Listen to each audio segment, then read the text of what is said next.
3 years after May 2023, Manipur still has no peace.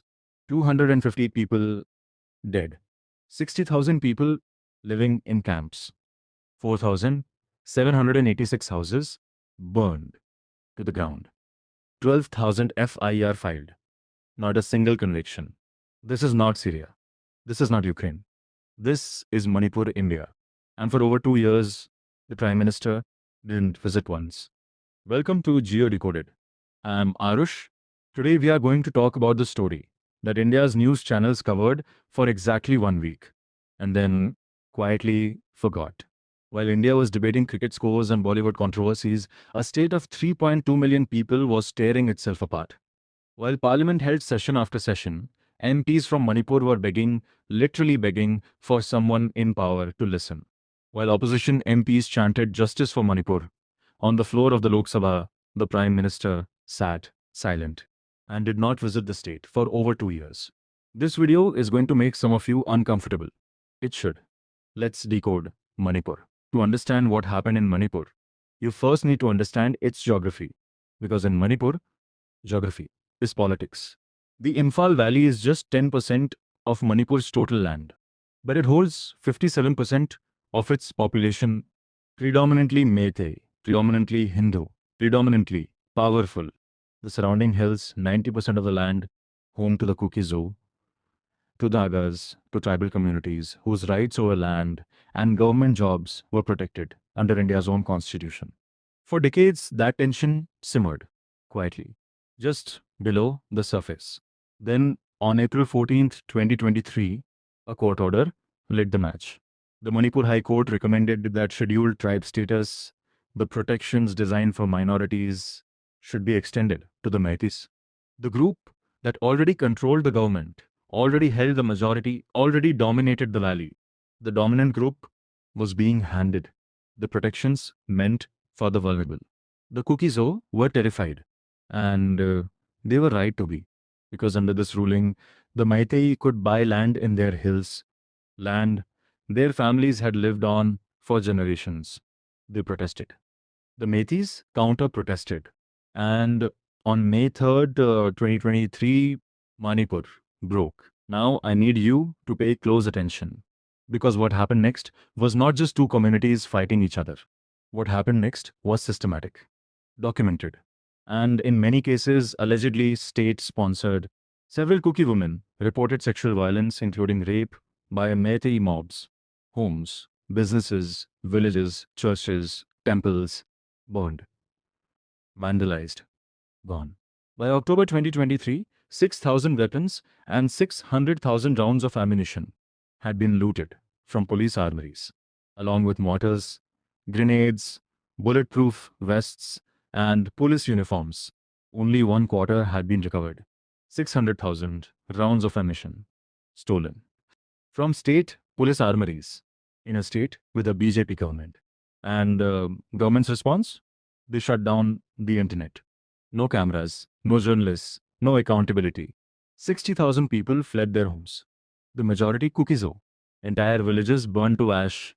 Families driven into relief camps where they would stay not for weeks, but for years.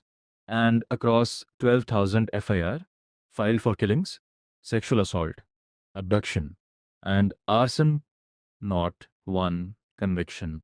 Not one. Now we get to the part that should have been front page news in every single newspaper in this country. A Kuki civil society organization submitted audio recordings to the Supreme Court of India. In those recordings, a voice identified as then Mukhyamantri N. Biren Singh claims he personally instigated the violence. Let me say that one more time. The Mukhyamantri of Manipur, a BJP Neta, allegedly recorded himself discussing how he instigated ethnic violence in his own state. An independent investigation reportedly confirmed the audio at 93% probability. The recordings allegedly describe colluding in the bombing of Kuki villages, shielding Meitei attackers from police action. And what happened to N. Biren Singh after all of this? He stayed as Mukhyamantri for another 20 months. He wasn't removed. He wasn't arrested. He wasn't even questioned publicly. He finally resigned on February 9th, 2025, not because of the tapes, not because of the deaths, not because of 60,000 displaced people, but because he didn't have enough votes to survive a no confidence motion. He resigned to avoid losing a vote. This is what impunity looks like. And now the question that defined two Chunav in Manipur. Where was the Prime Minister?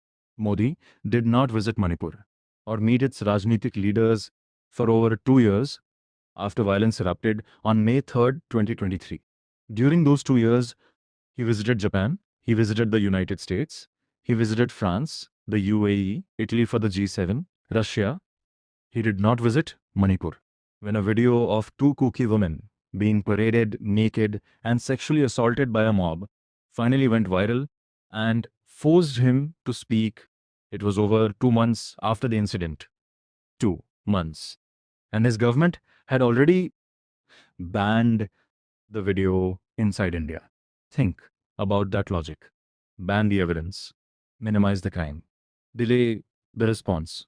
When his visit finally came more than 2 years later, people in relief camps called it an eyewash. Conditions remained dire, inadequate food, no healthcare, no schools for children. In the 2024 general Chunav, Modi's absence from Manipur became a campaign issue. Rahul Gandhi had visited twice. Congress won both Manipur parliamentary seats in a state BJP governed. The people of Manipur voted with their ballots, and BJP had no answer. Now, I'm going to ask 3 questions. These questions will make some people very angry. They might get this video reported. They might get this channel flagged, but they need to be asked. Question 1. The BJP state government publicly labeled the Kuki community as drug traffickers, as illegal immigrants, as criminals, with no evidence. These labels were repeated again and again before the violence erupted. When a government dehumanizes a minority and violence follows, is that a coincidence? Question 2. The Mukhyamantri openly described himself as the protector of Meitei interests, not the people of Manipur. That one community in a multi-community state. When a Mukhyamantri picks a side, can they revere justice for the other? Question 3. When the European Parliament moved to discuss Manipur, the Indian government hired a lobbying firm in Europe to stop them. The government fought harder to silence international attention than it did to stop the killing. I'm not going to answer these questions for you. You're an adult. You can decide. 3 years after May 2023, Manipur still has no peace. The two communities live in near complete segregation. A no man's land patrolled by paramilitary forces divides them. 60,000 people are still waiting to go home. 12,000 cases still waiting for a conviction.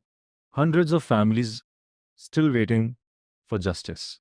On February 4th, 2026, President's rule was revoked. A new Mukhyamantri was sworn in. Same party, different face. Whether anything changes for the 60,000 people still in camps, that answer hasn't been written yet. But here is what has been written permanently into the history of this country. India let a state burn for 3 years, filed 12,000 cases, got 0 convictions, and called it a law and order problem. Manipur is not a law and order problem. Manipur is a mirror. And India needs to look at it. Before I go, I want to say something directly to you. Videos like this one don't get pushed by the algorithm. They don't get boosted. They don't get sponsored because they make powerful people uncomfortable. The only reason a video like this reaches anyone is because of you.